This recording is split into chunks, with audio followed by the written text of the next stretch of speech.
রাতে আয়নার সামনে গেলেন, আয়নার সামনে থেকে আপনি ঠিকই সরে আসলেন, কিন্তু দেখলেন আপনার অভয়টা আয়নার সামনেই দাঁড়িয়ে আছে, তখন কেমন লাগবে? আমরা অত্যন্ত ধার্মিক ফ্যামিলির সন্তান। আমার আব্বু একজন আলেম। তিনি ওনার জীবনে অনেক প্যারানর্মাল অ্যাক্টিভিটি দেখেছেন, বেশ কয়েকবার জিনে ধরা রুগীকে ভালোও করেছেন।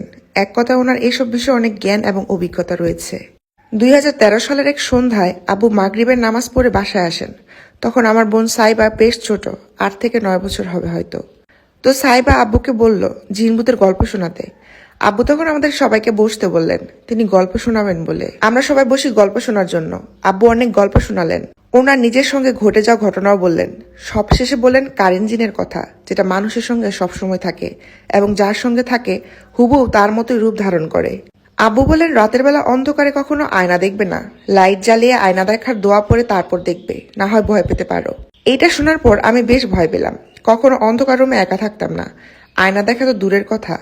কিন্তু সাইবা ছোট থেকে সাহসী মেয়ে। আমি রাতে এক রুম থেকে আরেক রুমে যাওয়ার সময় লাইট অফ করে দৌড় দিতাম ভয়ে। আবার কখনো সাইবাকে বলতাম লাইট অফ করতে, সে লাইট অফ করে উল্টো আমাকে ভয় দেখাতো। সে যাই হোক, আসল ঘটনায় আসি। তো সাইবা আব্বুর মুখে এই কথা শুনে বেশ অবাক হলো। মানুষের সঙ্গে জিন থাকে কেমন করে?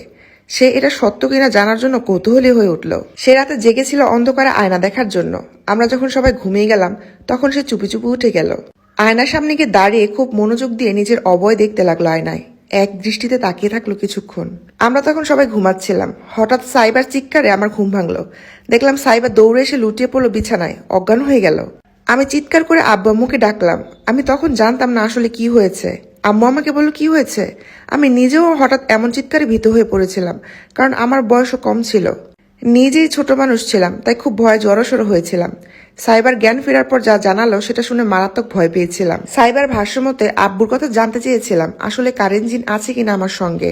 তাই আয়না দেখছিলাম। আয়নায় আমি আমার অবয়টাই দেখছিলাম, সব স্বাভাবিক ছিল। কিন্তু যখন সরে আসছিলাম আয়নার সামনে থেকে, তখনই দেখলাম আমার প্রতিবিম্বটা তখন আয়নার সামনে স্থির হয়ে দাঁড়িয়েছিল এবং মিটমিট করে হাসছিল। আমি আস্তে আস্তে পিছুচ্ছিলাম, কিন্তু আয়নার ভিতর থাকা জিনটা এক পর্যায়ে আমার ধরার জন্য হাত বাড়িয়ে দেয়। তখনই আমি চিৎকার করে দৌড় দিই। আম্মু সাইবারকে অনেক বুঝিয়ে সুঝে ঘুম পাড়ায়। পরদিন সকালে জ্বরে সারা গা পুড়ে যাচ্ছিল সাইবার। সে নাকি আয়নায় তাকালে ওই জিনকে দেখতে পাচ্ছিল। আব্বু দোয়া পরে শরীর বন্ধ করে দেওয়ার পর কিছুক্ষণ পর সবকিছু স্বাভাবিক হলো কিছুটা। একদিন রাতে সাইবা ঘুম থেকে উঠে বাথরুমে যাচ্ছিল। বাথরুমের সামনে যাওয়ার পর তার নাকি মনে হচ্ছিল ভিতর থেকে কেউ কাঁদছে। দরজা খুলে সে দেখতে পেল ভিতরে তার মতো দেখতে কে যেন দাঁড়িয়ে আছে। এ দৃশ্য দেখার সঙ্গে সঙ্গে চিৎকার করে অজ্ঞান হয়ে গিয়েছিল সাইবা। এরপর অনেকদিন পর্যন্ত এই জিন ভয় দেখাতো ওকে। আব্বু অনেক কিছু করে জিনটাকে সরিয়েছিল শরীর থেকে। আসলে মানুষের সঙ্গে কারেন জিন থাকে সত্যি, কিন্তু সাইবার জিনটা ছিল বদ জিন, যা সাইবাকে ভয় দেখিয়ে মজা পেত। এরপর আরেকটা ঘটনা বলি। 2022 সালে আমার এক খালাতো বোনের সঙ্গে ঘটে। তখন ছিল শীতকাল। গ্রামের সবাই নর্মালি তাড়াতাড়ি ঘুমিয়ে পড়ে। শীতকালে তো আরো তাড়াতাড়ি ঘুমায়, যেহেতু গ্রামে প্রচুর ঠান্ডা পড়ে, তাই কেউ বেশি রাত অবধি জেগে থাকে না। আমার খালাতো বোনের তখন সবেমাত্র নতুন বিয়ে হয়েছে। তো আপা মানে আমার খালাতো বোন এবং দুলাভাই আলাদা একটা ঘরে থাকতো। মানে সামনাসামনি দুটো বাড়ি, একটা ঘর বড় আর একটা ছোট ঘর। বড় ঘরে শ্বশুর শাশুড়ি থাকেন আর ছোট ঘরে আপার দুলাভাই। দুলাভাই সে রাতে খাওয়া দাওয়া শেষ করে বাইরে বের হওয়ার সময় বললেন আজকে আমার আসতে দেরি হবে, তুমি ঘুমিয়ে যেও। আপু বললেন ঠিক আছে আপনি যান। দুলাভাই বের হওয়ার পর আপা শুয়ে পড়েছিল। হঠাৎ 10 থেকে 15 মিনিট পর দুলাভাই এসে ঢাকতে লাগলো দরজা খোলার জন্য। আপা অনেক অবাক হয়ে দরজা খুলে বললেন আপনার না দেরি হবে আসতে। দুলাভাই কিছু না বলে ভিতরে ঢুকে গেলেন। আপা বেশ অবাক হলেন, খেয়াল করলেন ঘরে হঠাৎ করে পোড়া পোড়া গন্ধ লাগছে এবং দুলাভাইয়ের ব্যবহারটা কেমন অপরিচিত লাগছে। দুলাভাই চুপচাপ শুয়ে পড়লো বিছানায়, একটা কথা বললো না আপার সঙ্গে। আপাও শুয়ে পড়লেন। আবারও ঘন্টা দুয়েক পর দুলাভাই ডাকে ঘুম ভাঙলো। হতবাক হয়ে পাশে শুয়ে থাকা বস্তুটার দিকে তাকালো আপা। যা দেখলেন দুই চোখে বিশ্বাস করা কঠিন। পাশে সাদা কাপড় পরে শুয়ে আছে কে যেন। হঠাৎ বন্ধ চোখ মিলে তাকালো আপার দিকে, আগুনের গোলার মতো জলজল করছে। আপা এ দৃশ্য দেখে চিৎকার করে অজ্ঞান হয়ে পড়লেন। পরে দুলাভাই এসে মাথায় পানি দিয়ে জ্ঞান ফিরালেন। দুলাভাইকে দেখেও আপা ভয় পাচ্ছিলেন।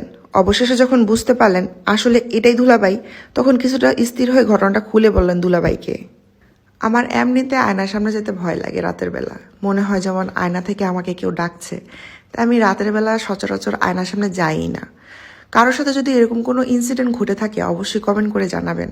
আর আজকের গল্পটা পাবলিশ হয়েছে ময়মনসিংহ শর্ট স্টোরিজ পেজে, আর লিখেছে তাইয়েবা নামে একটা আপু।